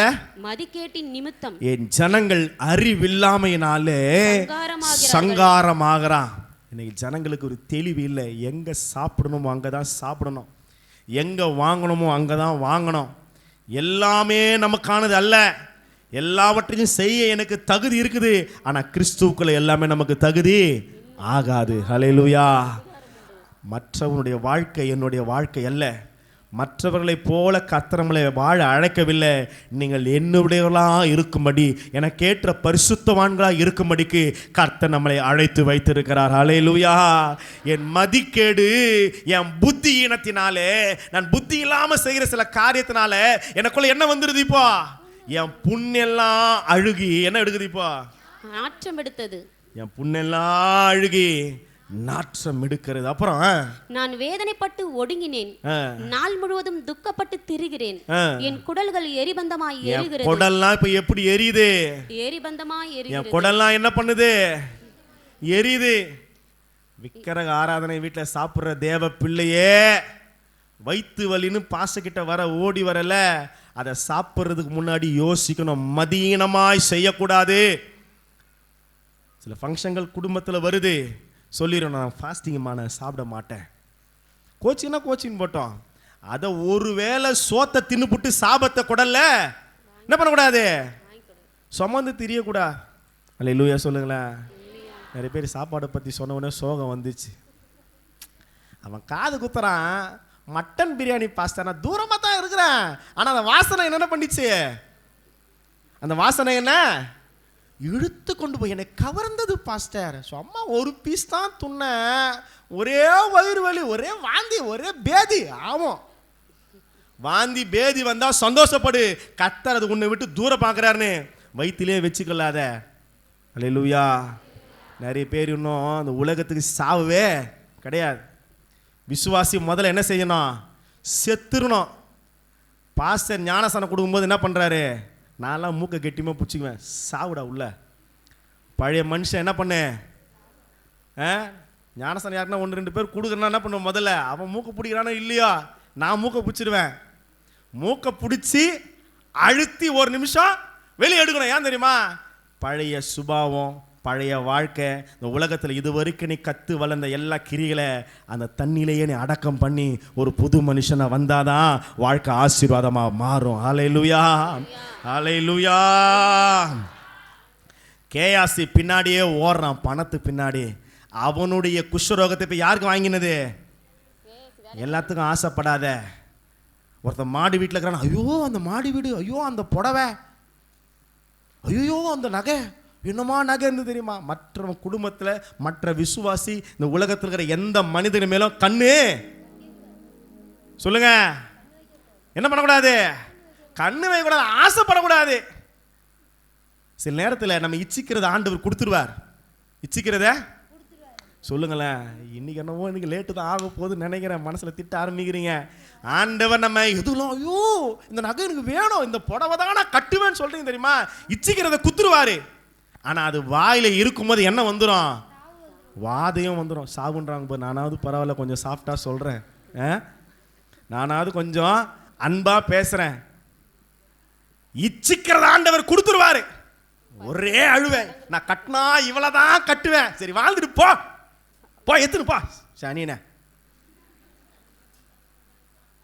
என் இவன் தான் வேணும், இவன் தான் வேணும். சில பேர் ஒத்த கால் நிற்பாங்க. ஆனால் வாழ்க்கையை பின்னாடி பார்த்தோன்னா வேதனையும் கண்ணீரும், குடல்கள் எரிபந்தமாக எரிகிறது, பெற்றவங்க வயிறு எரியுது, கட்டின அந்த பெண்ணுடைய வாழ்க்கை எரியுது. என்னால் வாழ முடியலையே, விரும்பி ஏற்றுக்கொண்ட வாழ்க்கையை என்னால் வாழ முடியல, என் மாம்சத்தில் ஆரோக்கியம் இல்லை. ஏன் தெரியுமா, கர்த்தர் முதல்ல சொல்றது உன்னுடைய ஆசையை கர்த்தருடைய சமூகத்தில் ஒப்புக்கொடு. அல்லேலூயா, அல்லேலூயா. கர்த்தருக்கு பிரியமில்லாத செஞ்சுட்டு சில நேரத்தில் நல்லா கவனிங்க, ஆண்டவர் விடுதலை எங்கே நம்ம வச்சிருப்பாரு, அவர் சமூகத்தில் வைப்பார். பாசைகள் ஆண்டவர் தரமாட்டார். நம்ம என்னதான் முட்டி மோதி ஜெபம் பண்ணாலும் ஆண்டவர் சொல்லுவார், அது முதல்ல மனம் திரும்புற, நீ ஏன் சும்மா ஜெபம் பண்ணுங்கிற, அது விடவே மாட்டேங்குது, நீ என்னத்துக்கு போராடுங்கிற. அது என்னைக்கு மனம் திரும்பி அந்த விசுவாசி பாவத்தை விடுதோ அன்னைக்கு நான் ஆசீர்வாதி பண்ணி கம்முன்னு இருந்துருவார். விடுதலை யார் கையில் கொடுத்துருவார், ஆண்டவர் அவர் கையில் எடுத்துக்குவார். நீ முதல்ல திரும்பு, நீ செஞ்சது தவறுன்னு ஒத்துக்கோ, அப்புறமா நான் உன்னை நான் விடுவிப்பேன். பாஸ்டர்லாம் ஜோம் பண்ண சில நேரத்தில் ஆண்டு விடுதலையே கொடுக்க மாட்டார். நினைக்காதீங்க, என்ன வேணாலும் பண்ணிட்டு வந்து பாஸ்டர் கிட்ட ஒரு 1000 ரூபாய் காணிக்கு உண்டியில் போட்டு, ஆண்டவரே தோத்துறப்பா உண்மையாக காணி கொடுக்குறேன், எனக்கு சுகமாக்க ஆண்டவரே. ஆண்டவர் வெயிட் பண்ணுவார். முதல்ல நீ சரிப்படுறாடே, முதல்ல அந்த பாவத்தை மாற்று, முதல்ல அந்த கிரியைகளை மாற்று. உன் கண்களுக்கு எதெல்லாம் பிரியமா இருக்கிறதோ அதை கர்த்தருடைய கிருபையில் கர்த்தருடைய சமூகத்தை ஒப்பு கொடுக்கலனா அதே கண்கள் என்ன செஞ்சிடும், குருடாய் போயிடும், தரிசனம் போயிடும், எதிர்காலம் போயிடும், வியாதி வந்துடுது. விக்கிரகங்களுக்கு படைக்கப்பட்டதை விசுவாசி சாப்பிட்டன்னா உனக்கு என்ன வருது, என்ன வருது, வியாதி வருது. நடுராத்திரி வாந்தி எடுப்பேன், 2 மணி வாந்தி எடுப்பேன், கேட்டு கேட்டு சாப்பிட்ற, இன்னும் தட்டு வை, ரசம் ஊற்று, வத்த குழம்பு வை, ஸ்வீட்டு வை, குலோப்ஜாமுன் இன்னும் எத்தனை, ஐஸ்கிரீம் கொடு, 10 ஐஸ்கிரீம் சாப்பிட்றேன். ஆண்டவர் சொல்றாரு, மோவாபியன் சாப்பாட்டில் தான் முதல்ல கட்டு கொண்டு வந்தான். உனக்கு விரோதமாக ஒருத்தன் மந்திரம் வைக்கிறான், கவனிங்க, உனக்கு விரோதமாக ஒருத்தன் செய்வனை பண்ணுறான். எப்படி அவனுக்கு வைப்பான், உனக்கு பீஃப் பிடிக்குமா, சிக்கன் பிடிக்குமா, பாயாசம் பிடிக்குமா, எதில் நீ விழுவியோ, எந்த சோத்துக்கு நீ செத்தவனா இருக்கிறியோ அதில் தான் கொண்டு வந்து வைக்கிறான் மருந்தை.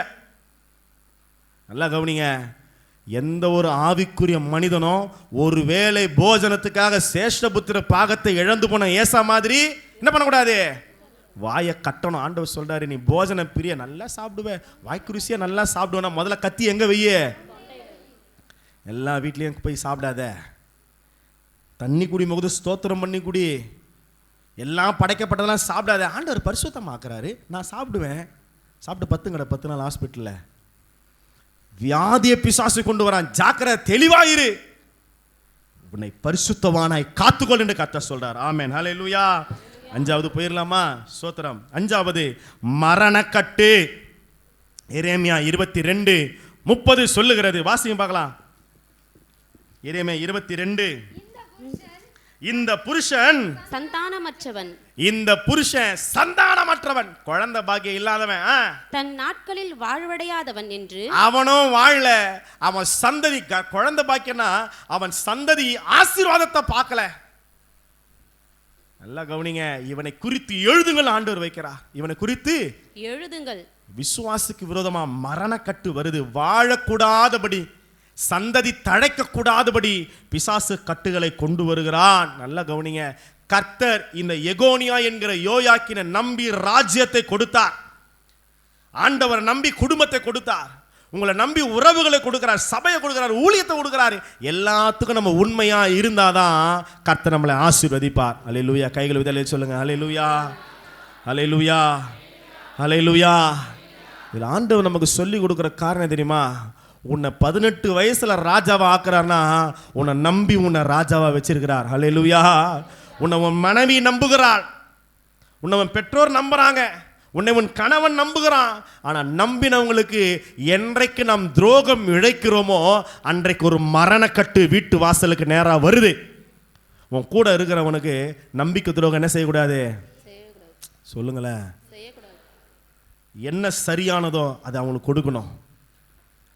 யாருக்கு என்ன காரியமோ அதை சரியா செலுத்தணும். அது சம்பளமா இருக்கட்டும், அது என்ன காரியங்களா இருக்கட்டும். உன்னை நம்புகிறவனுக்கு நம்பிக்கை துரோகம் செஞ்சா மரணக்கட்டு வரும். மரணக்கட்டோடு கூட பாதாளக்கட்டு அடுத்து வருது. நல்லா கவனிங்க, நல்லா கவனி. நான் சுருக்கமாய் போகிறேன், நல்லா கவனிங்க. நம்பிக்கை துரோகம். சங்கீதம் 55:15 தாவீது எழுதுறாரு, மரணம் அவர்களை தொடர்ந்து பிடிப்பதாக. இப்ப என்ன கட்டு வருது? இப்போ சங்கீதம் 18 சொல்றாரு மரணக்கட்டு அப்படின்னு சொல்றார். மரணக்கட்டு. ஆகாபு இந்த நாபோத்தினுடைய திராட்சை தோட்டத்தை போய் கேட்கிறார். அந்த மனுஷன் சொல்றான், என் தகப்பனுடைய என் பிதாக்குடைய சுதந்திரத்தை நான் என்ன செய்ய மாட்டேன், கொடுக்க மாட்டேன். முடிஞ்சிச்சு கான்வர்சேஷன், அவ்வளவுதான். ஆனா அவனை நம்ப வைத்து ஒரு கூட்டத்தை கூட்டு வந்து அவனை பழி சுமைகளை சுமத்தி அவனை என்ன செய்யறாங்க, கொலை செய்யறாங்க. நாபோத்தை கொலை செய்யறான். ஆண்டவர் அந்த குற்றமில்லாத ரத்தத்தை ஆண்டவர் பார்க்கிறார். குற்றமில்லாத ரத்தத்தை நம்ம என்ன செய்யக்கூடாது, தப்பு செய்யாதவன் நம்ம என்ன செய்யக்கூடாது, நம்ம அதை பத்தி பேசக்கூடாது. இந்த உலகத்திலேயே அதிகமா காசிப் அப்படின்னு ஆங்கிலத்தை சொல்றாங்க.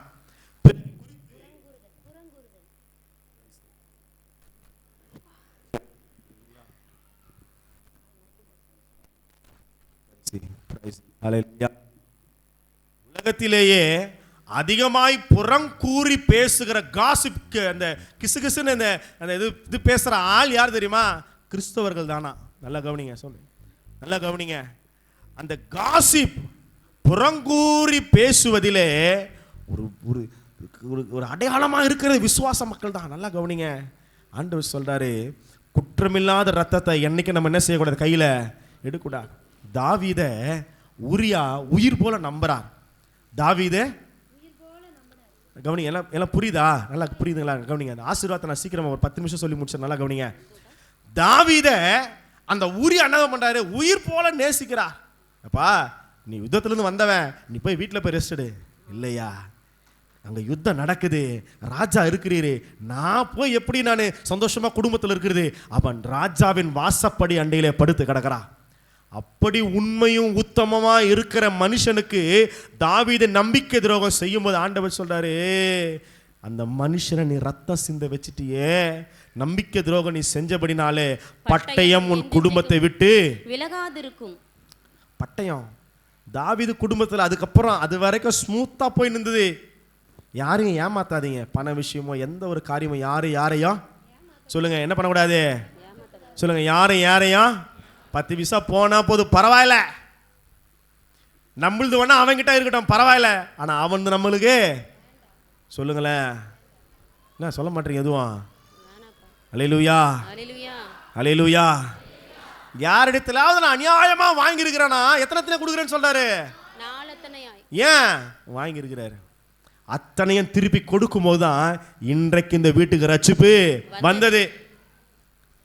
யாரையும் ஏமாத்த கூடாது, யாரையும் அநியாயம், யாரையும் வஞ்சிக்க கூடாது, யாரையும் நம்ப வச்சு சொல்ல, தமிழ் சொல்ல, நம்ப வச்சு என்ன பண்ணிட்டான்? என்ன தாவீதை அவ்வளவு நம்பின ராஜ விசுவாசமா இருந்த உரியாவை தாவீது போர் முகத்தில் நிறுத்தி கொலை செய்யறான். ஏன் தெரியுமா? தன் பாவத்தை மறைக்க. அப்சலோம் செத்துறான், அதோனியா சாவறான், அம்னோன் சாவறான், குடும்பத்தில் மகள் தீட்டுப்பட்டு கிடக்கிறா. அப்சலோம் பாருங்களேன், எவ்வளோ காரியங்கள் குடும்பத்தில் பட்டயம் பின்தொடர்ந்து வந்து குடும்பமே ஒரு ஒரு ஒரு பாடுகளுக்குள்ளா போயிருச்சு. ஏன் தெரியுமா? ஒரு மனிதன் செய்கிற நம்பிக்கை துரோகம் குடும்பமே சின்ன பின்னமாயிடுச்சு. தாவீது அதை எதிர்பார்க்கவே இல்லை. இப்படியெல்லாம் நடக்கும். யாரையும் ஏமாற்றக்கூடாது, யாரையும் வஞ்சிக்க கூடாது. அல்லேலூயா, அல்லேலூயா. விசுவாச மக்கள் ரொம்ப கவனமா இருக்கணும். தாவீது செய்த பாவத்தினால பிள்ளை செத்து போயிடுச்சு. பிள்ளைகள் மரணம் வந்தது பிள்ளைக்கு. அது ஒரு பெரிய ஒரு சாபம். அல்லேலூயா, அல்லேலூயா, அல்லேலூயா. நீ வாலிப பிள்ளைகளுக்கு சொல்றேன், வாலிப பிள்ளைகள் பெற்றோர்கள் உண்மையா இருக்கணும். உன்னை நம்பி தான் ஃபோன் கையில் கொடுக்குறான், உன்னை நம்பி தான் ஸ்கூலுக்கு அனுப்புகிறான், உன்னை நம்பி தான் காலேஜ் அனுப்புகிறாங்க. உன்னை காலேஜ் அனுப்புறது ஊராக சுற்றுறதுக்கு, பீச்சு பார்க்குன்னு சுற்றி லவ் பண்ணுறது கிடையாது. நீ நல்லா படித்து முன்னேறி உன் குடும்பம் அனுபவித்த நிந்த அவமானத்தை நீ சுமக்கக்கூடாதுப்பா. நீ நல்லா இருக்கணும், வாழ்ந்துருக்கணும். என் சந்ததியும் ஒரு படித்த ஒரு சந்ததின்னு உருவாகனதான் உன்னை அவ்வளோ பாடெடுக்கிறாங்க. நீ ஊசுறுத்தது கிடையாது. உன் பெற்றவர்களுக்கு நம்பிக்கை துரோகம் செய்யக்கூடாது. அல்லேலூயா. உன்னை படிக்க சொல்கிறாங்கன்னா படிக்க தான் செய்யணும்.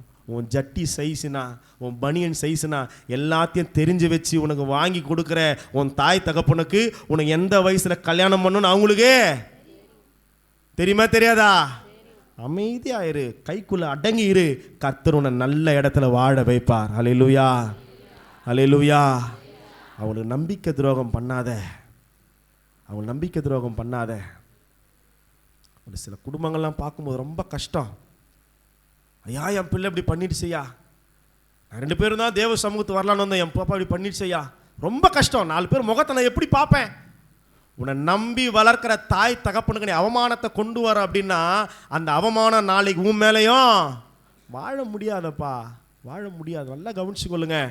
ஒருத்தரை ஏமாத்தின்னு ஒருத்தர் வாழவே தாய் தகப்பனுக்கு துரோகம் பண்ணாத. உன் மனைவி உன்னை நம்புகிறாள்.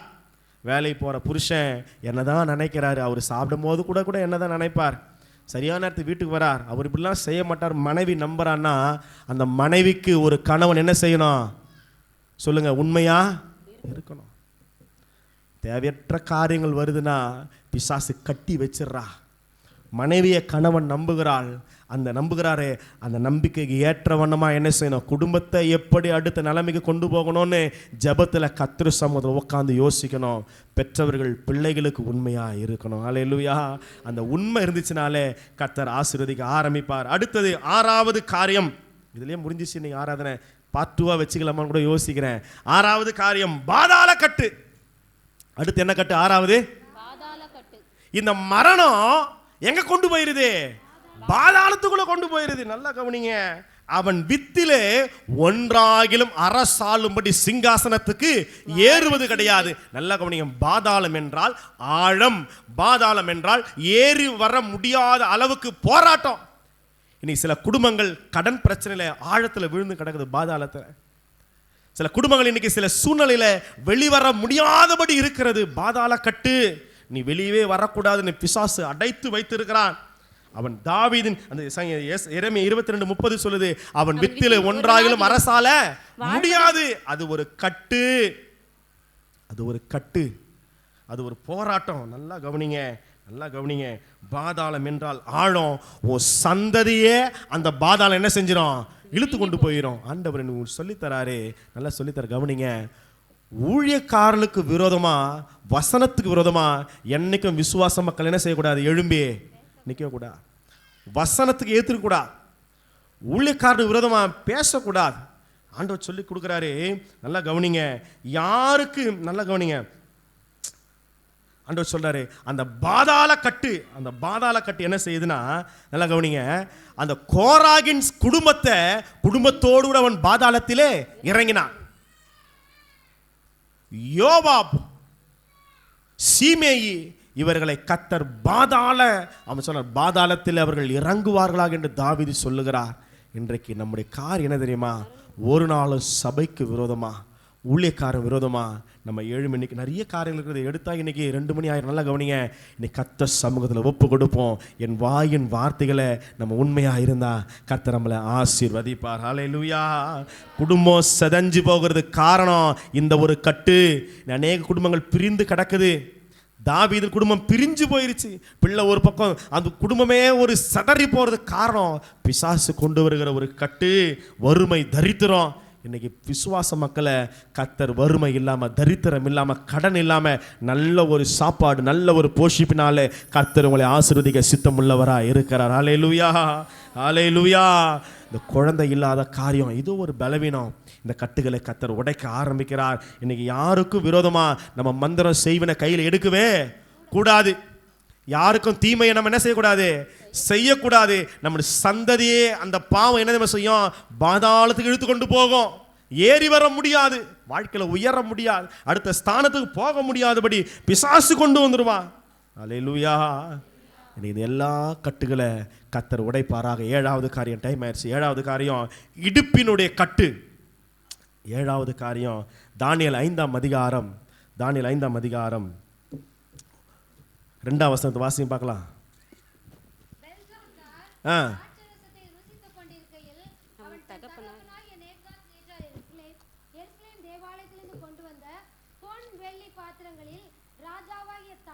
என்ன பாத்திரம்? வெள்ளி பாத்திரங்கள். தப்பு. எருசலேம் தேவாலயத்திலிருந்து கொண்டு வந்த பொன் வெள்ளி பாத்திரம். வாசிக்கும் போதே சரியா ஃபீட் பண்ணுங்க. என்ன பாத்திரத்துல திராட்சரசம் மது ஊத்துறான்? தேவாலயத்திலிருந்து கொண்டு வந்த. சிறையிருப்பு நடந்தது.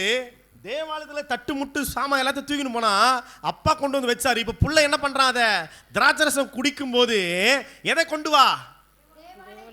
அன்னைக்கு எங்க அப்பா சிறைப்பிடிச்சு கொண்டு வர தெரியுமா? தேவாலயத்துல பரிசுத்த பாத்திரம்.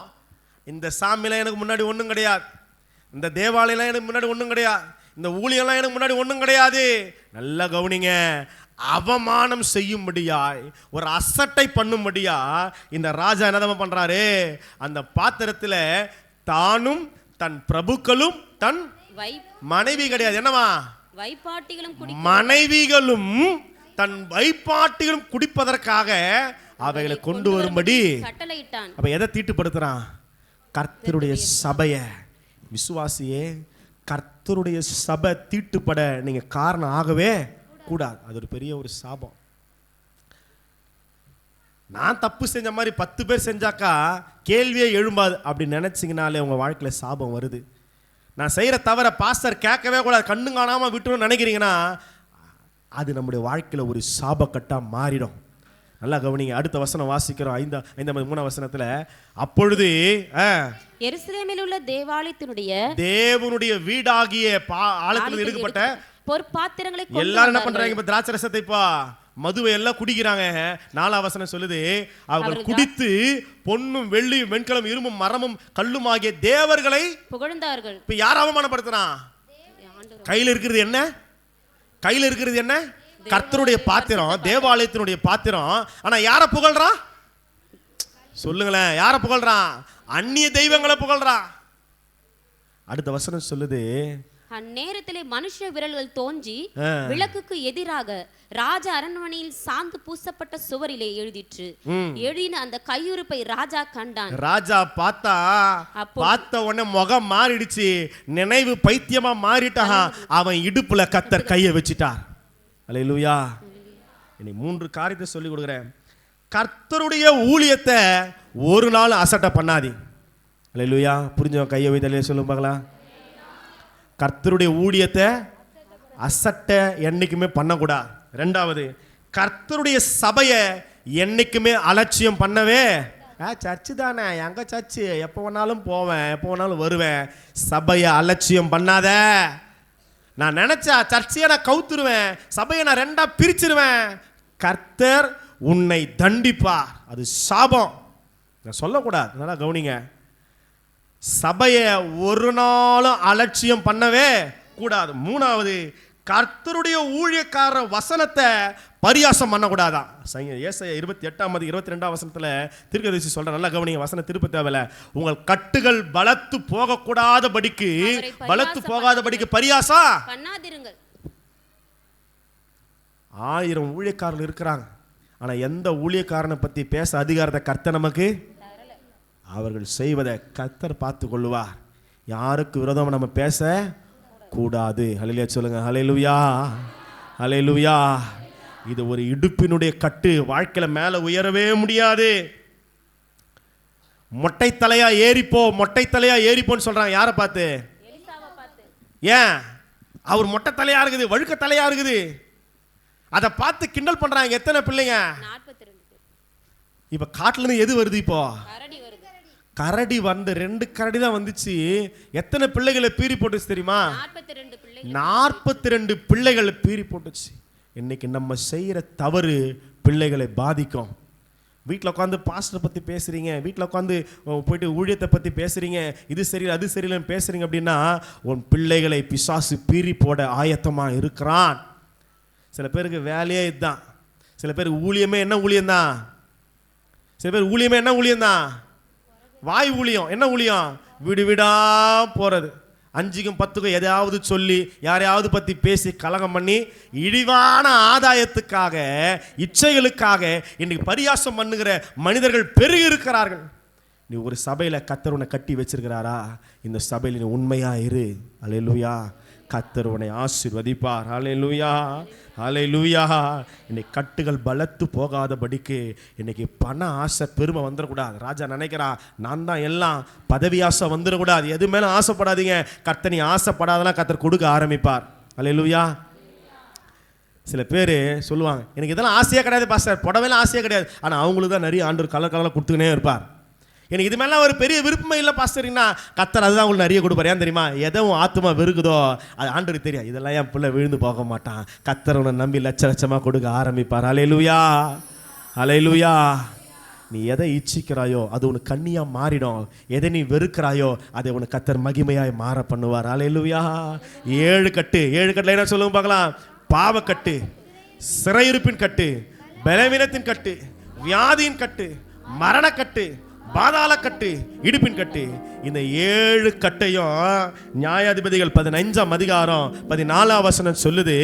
கர்த்தருடைய ஆவியானவர், நல்லா கவனிங்க, அவன் மேல் பலமாய் இறங்கினதுனாலே அவன் புயங்களிலே கட்டி இருந்த கயிறுகள் நெருப்புப்பட்ட நூல் போலாகி அவன் கட்டுகள் அவன் கைகளை விட்டு, அவன் கையில் இருந்த கட்டுல கர்த்தர் என்ன பண்றாரு? இப்போ அறுத்து போடுகிறார். அபிஷேகம், கிருபை, கர்த்தருடைய கண்களை இறக்கும். இது நம்முடைய வாழ்க்கையில கட்டுகளை மாற்றி போடும். நான் முடிச்சிடறேன். 7 ஆசீர்வாதம் சொல்லி முடிச்சிடவா? கவனிங்க, டைம் ஆச்சுன்னா ஒரு 2 நிமிஷம் கவனிங்க. கவனிங்க, 7 ஆசீர்வாதங்கள். 2 ராஜாக்கள் 25ஆம் அதிகாரம் 27ஆம் வசனம் வாசிங்க பார்க்கலாம். யூதாவின் ராஜாவாகிய யோயாக்கீனுடைய சிறையிருப்பின் 37 வருஷம் ஜெயில இருக்கிற மனுஷனுக்கு ஆண்டவர் கிருபை கொடுக்கிறார். சிலர் சொல்றாங்க யோயாக்கின் சிறையிருப்பிலே மனம் திரும்பினா கர்த்தருடைய தீர்க்க தரிசனம் எரேமியா ஆண்டவர் சொல்றாரு, நல்ல அத்தி பழங்கள் உள்ள கூடைகள், அழுகின அத்தி பழங்கள் உள்ள கூடைகளை காண்பித்து ஆண்டவர் தரிசனமா சொல்றாரு, இந்த நல்ல அத்தி பழங்களை இந்த கோனியாவுக்கு நான் ஒப்பிட்டு அவனை மறுபடியும் நான் திரும்பி கொண்டு வருவேன், அவனை ஆசீர்வாதம் வைப்பேன். கர்த்தருடைய தீர்க்க தரிசனம் ஆண்டவர் சொல்றார். கர்த்தருடைய கிருபை கிடைத்தது. வசனம் சொல்லுது 12ஆம் மாதம் 27ஆம் தேதியிலே ஏவில் மெரதாக் என்னும் பாபிலோன் ராஜா தான் ராஜாவான வருஷத்திலே யூதாவின் ராஜாவாகிய யோயாக்கீனை சிறைச்சாலையிலிருந்து புறப்பட பண்ணி, சிறைச்சாலையிலிருந்து புறப்பட பண்ணுகிறார். இப்ப 7 ஆசீர்வாதம். நல்லா கவனிங்க. 7 ஆசீர்வாதம் நான் சொல்லி முடிச்சிடறேன். ஒரு 5 நிமிஷம் நல்லா கவனிங்க. 7 ஆசீர்வாதம் கர்த்தர் கட்டுகள் அவிழ்க்கும் போது 7 ஆசீர்வாதம் ஒரு விசுவாசிக்கு வருது. முதல் ஆசீர்வாதம் விடுதலை. முதல் ஆசீர்வாதம் என்னது? விடுதலை. சொல்லுங்க, சத்தமா சொல்லுங்களேன். விடுதலை. சிறைச்சாலையிலிருந்து ஆண்டவர் புறப்பட பண்ணினார். வெளியே வரான். எதெல்லாம் என் வாழ்க்கையில கட்டுகளா இருந்ததோ அந்த கட்டுகள் இருந்து கர்த்தர் வெளியே கொண்டு வர ஆரம்பிக்கிறாரு. ஹல்லேலூயா. நான் சுருக்கமாய் போகிறேன், இல்லைன்னா இன்னொரு 1 மணி நேரம் ஆகும். 2வது காரியம், அவன் தலையை எல்லா கைகளை உயர்த்துங்களேன். என் தலையை கர்த்தர் உயர்த்த போகிறார். ஹல்லேலூயா. என் தலையை கர்த்தர் உயர்த்த போகிறாரு. ஒரு மேன்மை இறங்கி வருகிறது, ஒரு உயர்வு இறங்கி வருகிறது. 2வது ஒரு ஆசீர்வாதம், உயர்வு. கர்த்தர் உன்னை உயர்த்த போறாரு. இது வரைக்கும் உன்னை இருத்தி கொண்டிருந்த சில கட்டுகளை கர்த்தர் கட்ட விழுத்து ஊழியத்துல, குடும்பத்துல, பொருளாதாரத்துல கர்த்தருடைய உயர்த்த போகிறார். 3வது, அவனோடு அன்பாய் பேசி இனி குடும்பத்துல ஒரு அன்பு சமாதானத்தை கர்த்தர் கொண்டு வர போகிறார். மூணாவது ஆசீர்வாதம் சபை ஜனங்களுக்கு கர்த்தர் கொடுக்கிறாரு, ஒரு அன்பு சமாதானம். ஆண்டவர் சமாதானத்தை நதியாய் பாய்ந்து வர செய்கிறார். கணவன் மனைவிக்குள்ள இருக்கிற அந்த பிரிவினைகளை தேவன் மாற்றி இன்னைக்கு ஒரு சமாதானத்தை கொண்டு வர செய்கிறார். ஹல்லேலூயா. எத்தனை பேர் இதை விரும்புறீங்க? மூணாவது ஆசீர்வாதம், ராஜா அன்பாய் பேசுகிறார். எனக்கு தகுதி இல்லாத ஒரு மனிதன் தான், நான் அடிமைப்பட்டவன் தான், சிறைச்சாலை வஸ்திரங்களை உடுத்தினவன் தான், ஆனா எனக்கு ராஜா அன்பு காட்டுகிறார். இன்னைக்கு கர்த்தர் உன்னை அன்பா நடத்த போறாரு. குடும்பத்துல அன்பு இறங்கி வருது.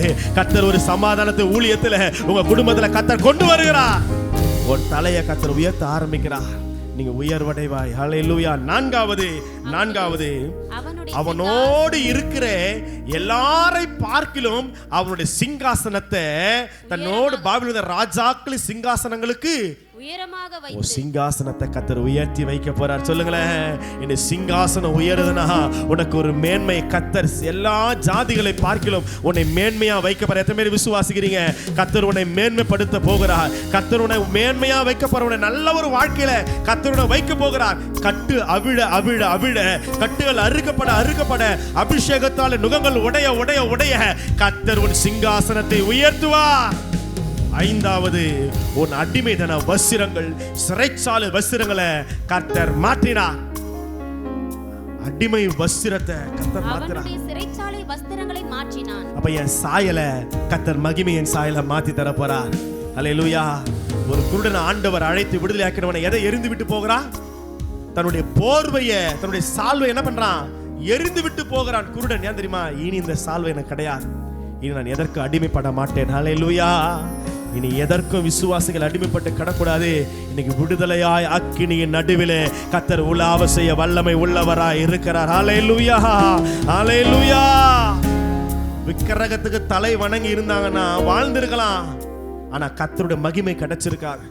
கட்டுண்டவர்களாய் அக்கினி சூழலை விழுந்தாலும் விடுதலையாய் கர்த்தர் உலாவ செய்த உலகத்துக்கு ஏத்து நில்லு. இந்த உலகத்துல கர்த்தருக்காக வாழ ஆரம்பி. கர்த்தர் உன்னை மேன்மைப்படுத்துவார். அடிமை வஸ்திரங்கள் மாறும். உன் வாழ்க்கை நிலைமைகளை கர்த்தர் மாற்றி தருவார். கர்த்தர் உன்னை மேன்மையா வைப்பார். கர்த்தர் உன்னை ஆசீர்வாதமா வைப்பார். விடுதலை, உயர்வு, அன்பு, சமாதானம், மேன்மை, அடிமை வஸ்திரங்கள் மாறுது.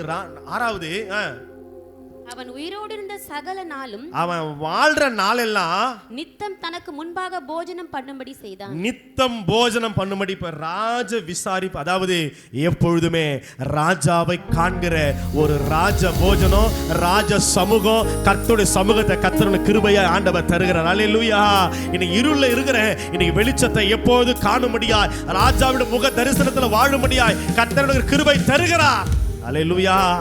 அப்ப நான் எப்பவுமே நான் யார் சமூகத்துல இருக்கிறேன்? ராஜ சமூகத்துல. என் சாப்பாடு என்ன சாப்பாடு?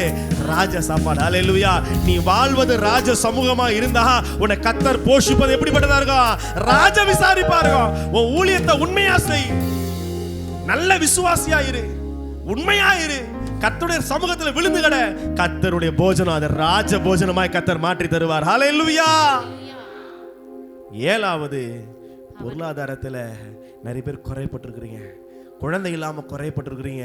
ஆண்டவர் சொல்றாரு, அவன் உயிரோடு இருந்த நாளெல்லாம் அவனுடைய செலவுக்காக ராஜாவின் கட்டளையினாலே அனுதின திட்டப்படி அவனுக்கு கர்த்தர் நன்மைகளை அருளி செய்தார். அவன் தேவைகளை கர்த்தர் சந்தித்தார். ஐயா, அடிமையா என்கிட்ட ஏதுப்பா வருமானம்? கர்த்தர் தேவைகளை சந்திக்க ஆரம்பித்தார். இன்னைக்கு பையில் காட்டி கர்த்தர் சில காரியங்களை, நன்மைகளை கர்த்தர் வாழ வரைக்கிறார். இன்னைக்கு ராஜ விசாரிப்பு உங்க பொருளாதாரத்துல ஒரு பிரேக் த்ரூவை கர்த்தர் கொண்டு வருகிறார்.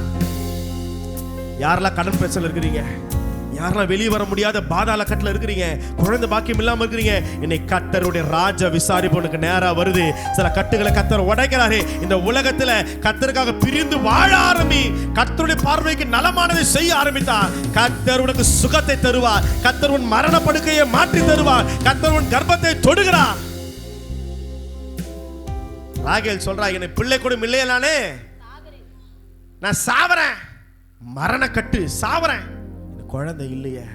இன்னைக்கு கர்த்தர் உன்னை நினைத்து பார்க்கிறார். இன்னைக்கு உன் காரியங்களை கர்த்தர் சம்மந்த ஒப்பு கொடு. சுரூபங்களுக்கு பின்னாடி ஓடாத ராகேலே, விக்கிரக ஆராதனை விழுந்து கிடக்காத. ராகேல் தன் தகப்பனுடைய சுரூபங்களை என்ன பண்றா? ஒளிச்சு ஒளிச்சு வைக்கிற. 4 பேர் முன்னாடி தோத்துறான், அல்லேலூயா பரிசுத்தவான். ஆனால் விக்கிரக காரியங்கள், உலகத்தின் புறஜாதி மார்க்கங்களை இன்னும் விழுந்து கிடக்கிறாய் என்று சொன்னால் உன் கர்ப்பத்தின் கனி ஆசீர்வதிக்கப்படாது. அல்லேலூயா. இன்னைக்கு மனம் திரும்புதல். நீ 7 ஆசீர்வாதம் பாருங்களேன், 7 கட்டு உடைச்சி 7 ஆசீர்வாதம் கத்தர் வைக்கிறார். விடுதலை, உயர்வு, சமாதானம், ஒரு மேன்மை, அடிமை வஸ்திரங்களை மாற்றி ஒரு ராஜ சமூகத்தில் வச்சு என் தேவையெல்லாம் கத்த சந்திக்க நல்லவரா இருக்கிறார். இந்த கோணியா, கட்டுண்ட ஒரு கோணியாவினுடைய சந்ததியின் ஆசீர்வாத கத்தர் எப்படி தான் மாத்துறாரு? சபிக்கப்பட்ட ஒரு மனிதன் தான். மத்தேயு 1:11 சொல்லுகிறது. மத்தேயு 1:11 பாபிலோனுக்கு சிறைப்பட்டு போகும் காலத்தில் யோசியா எகோனியாவையும் அவனுடைய சகோதரரையும் பெற்றான். பாபிலோனுக்கு சிறைப்பட்டு போன பின்பு எகோனியா, அதாவது இந்த யோயாக்கீன் சலாத்தியேலை பெற்றான். சலாத்தியேல் செருபாபேலை பெறுகிறார். செருபாபேலின் சந்ததியிலே யோசேப்பு வருகிறார். யோசேப்பின் சந்ததியிலே இயேசுவானவர் வருகிறார். சாபத்தை கர்த்தர் ஆசீர்வாதம் மாத்தி கொடுக்கிறார். ஒரு விசுவாசி மனம் திரும்பிட்டான்னா, ஒரு விசுவாசி தன்னுடைய பாவங்களை அறிக்கிட்டு மனம் திரும்பிட்டானா, சபிக்கப்பட்ட வாழ்வையும் கர்த்தர் ஆசீர்வாதமா மாத்திடுவாரு. அந்த செருபாபேலின் தலைமையினால, யோசுவா செருபாபேலின் எஸ்ரா தலைமையில ஆண்டவர் தேவாலயங்களை கட்டி எழுப்பினார். சிறையிருப்பில் ஜனங்களை வெளியே கொண்டு வந்தார். ஒரு சந்ததியை கர்த்தர் ஆசீர்வாதம் வைக்க போறார். அக்கினி எல்லாம் முழங்கால் பட்டிரலாமா? ஓ ஹல்லேலூயா. அக்கினி நெருப்பாய் இறங்கி வரும், அபிஷேகம் தந்து வழி நடத்தும். ஓ அக்கினி நெருப்பாய் இறங்கி வரும், அபிஷேகம் தந்து வழி நடத்தும். சொல்லுங்க, அக்கினி நெருப்பாய் இறங்கி வரும், அபிஷேகம் தந்து. இன்னைக்கு ஒரு அக்கினி என் கைகளை இறங்கி வரட்டும். கட்டுகள் அவிழ்க்கப்படுவதாக, கட்டுகள் அவிழ்க்கிற வல்லமை இறங்கி வருவதாக. கர்த்தர் உன் கட்டுகள் எல்லாம் அவிழ்க்கிறாரு. பாவ கட்டு, சாப கட்டு, அடிமைதன கட்டு, எல்லா பாதாள மரண கட்டுகளை கர்த்தர் உடைத்து உன்னை விடுவிக்கிறார். கர்த்தர் விடுவிக்கிறார், கர்த்தர் விடுவிக்கிறார், கர்த்தர் விடுவிக்கிறார். இயேசுவின் நாமத்தினாலே கட்டுகள் அவிழ்க்கப்படுவதாக. ஆமென், ஆமென். அக்கினி நெருப்பாய் இறங்கி வரும், அபிஷேகம் தந்து வழி நடத்தும். அக்கினி நெருப்பாய் இறங்கி வரும், அபிஷேகம் தந்து வழி நடத்தும். ஆமென். அக்கினி நெருப்பாய் இறங்கி வரும். கைகளை தட்டி இன்னைக்கு ஒரு விடுதலை எனக்கு தாங்கப்பா. இன்னைக்கு ஒரு பிரேக் த்ரூ, இன்னைக்கு ஒரு ஆசீர்வாதம் எங்க குடும்பங்கள் இறங்கி வருவதாக. கட்டுகள் அவிழ்க்கப்படுவதாக. வியாதி, பலவீனம், கடல் பிரச்சனை, குழந்தை இல்லாத காரியம், பிள்ளைகள் மரணங்கள் மாற்றப்படுவதாக. ஆமென். சீரைச்சாலை கதவுகளும் என் துதியினால் உடைந்திடுமே. ஓ சீரைச்சாலை கதவுகளும், அபிஷேகம் எனக்குள்ளே, அபிஷேகம் எனக்குள்ளே, நான் நாடி பாடி மகிழ்ந்திடுவேன். அனாயிண்டிங் இறங்கி வருது, கயிறுகள் அறுது, கட்ட அவிழுது, சபையின் கட்ட அவிழுது.